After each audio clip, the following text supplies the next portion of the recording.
Are your kids spending too much time playing video games? How much time are they really spending watching YouTube videos? Are they burning a hole in their cell phone, texting their friends? Hi, his coach Christine here, and if your blood is boiling because I just decried how your children are spending their summer vacation, I have some good news as well as some bad news for you. But first, I'd like you to take a deep breath and calm down. Yes, I understand that it's very frustrating, and sometimes you want to tear your hair out when you see your kids plant themselves in front of the screen all summer long, wasting their time and their life, isolated in their own bubble, turning their brains to mush and destroying their eyes all at the same time.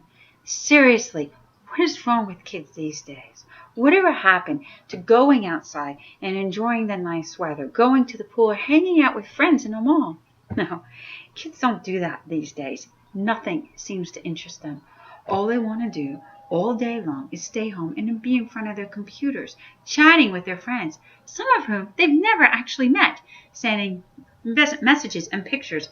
Don't let me get started on the pictures. It is crazy what actually goes on. It will scare and shock you all at the same time. And I'm sure you know what I'm talking about. We've all read it in the news. Kids sending inappropriate pictures to their friends, then meeting up and getting taken advantage of with people they've only met on the internet. The bad news is that whatever you've heard, not only is it true, it's actually worse than you think. I'm convinced that the internet and social media are ruining our children's social skills, which is ironic if you really think about it. But thanks to what's going on to video games, YouTube, and social media, we're raising a generation of self-absorbed, self-centered kids. And this will cause a ton of stress, not only for you and your family, but also for future professors and employers down the road. Mark my words. That being said, here comes the good news. And in fact, working around children all these years and having to personally work with over 1,000 of children, I think this is more than good news. I think it is fantastic news. And here it is. Kids are kids are kids. And these three things that they all love and it will never change. Your grandparents love doing these three things, and your grandchildren's grandchildren will love doing these three things. Do you want to know what they are? Well, for 1995, no, I'm just having some fun with you. And that's the first one, having fun. It is one of the kids that every single child loves to do, and that is have fun. And in order to have fun, children love to play. Now, these two things are kind of obvious, and I'm sure you won't get a lot of disagreement from you. However, the third thing that children love to do is a little less obvious, and sometimes even the children themselves have been convinced that they don't like to do this thing. But trust me, when children are allowed to freely express themselves and do this thing at their own pace, they absolutely love it. I have never met a child who hasn't loved it when given the opportunity to do it their own way. And can you guess what that is? It's learning. Deep down, every single child I've ever worked with, and like I said, I worked with thousands of them, they have a strong sense of curiosity and a deep desire to learn new things. This is something innate. It is part of our makeup. We need to learn in order to survive. We all know this. Now, keep in mind, they may not be interested in learning what you want them to learn, let alone what teachers, administrators, or even government officials think that they should be learning. But they do love to learn, period. And when they put their minds to it and they say they want to learn something, it is incredible how quickly they can remember and absorb things. All you need to do is provide them with the proper motivation and incentive to direct their focus and energy to the right subject, and they will drop those video games and YouTube and dive into learning their new interest. But the trick is to make sure that you incorporate the first two things, play and having fun. And as long as you can do that, you will be amazed at how willing and eager they want to learn. Some of even the driest subjects that they hate right now, such as math and English. Yes, even math and English. You can and will motivate your child to love learning these things as long as you turn the process into play and you can have some fun with them. So here's one quick example of what you can do that has worked with a lot of kids, and that is to make an archaeological dig. I take some artifacts around my house that I pick up at yard sales or something for like $0.25 a piece, and things that it's okay for them to get dirty, and put them in the ground. Normally I put them into my garden so that I don't have to do some extra digging. A sandbox would work great too. Then I get the kids that we're going to set it up as an archaeological dig. What you need for the kids is sticks or something so they can tie the rope around to make the rope. You also want to have notebooks and something to write with. I tend to like to have pencils and pens as well as colored pencils or markers or crayons so they can make colored detailed pictures. Now you're going to make grids just like they do in any kind of dig site that you can see online, and by just wrapping around twine around some sticks. And then in the notebooks, have them put the grids in there as well. Then let them start digging. And we want to be careful because these, you're going to not tell them that they're junky artifacts and aren't worth a lot. Because, well, you never know. You may have found a find, but you're going to tell them that they're really worth a lot of things. And then as they dig them up, you can discuss what you think that they were used for. You want to put in their notebook where they found them. And when you do, I forgot to tell you, when you're doing the grids, along the one side, you're going to have numbers, and along the other side, you'll have letters. So it's all gridded out, and you can map it. And there's some math skills for you. Then you're going to write down things, and this is taking notes as well as, of course, English, because we're describing what we're doing. The whole thing